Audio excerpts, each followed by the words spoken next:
In this video, we will learn how to delete blank cell in Excel sheet.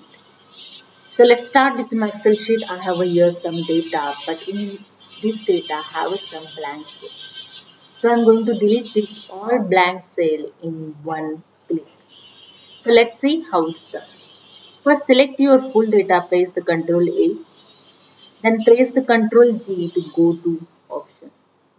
Then click on the spatial, click on the blank option, then click on OK. Wait for a few seconds, the blank cell is selected. Now press the Ctrl minus to delete this blank cell. Select the second option, shift cell up. When this cell is deleted, the below cell is going to up and set in data. Just click on OK, that's it. Here you see the blank cell is deleted. So hope you understand. If you like this, please subscribe my channel. Thank you so much.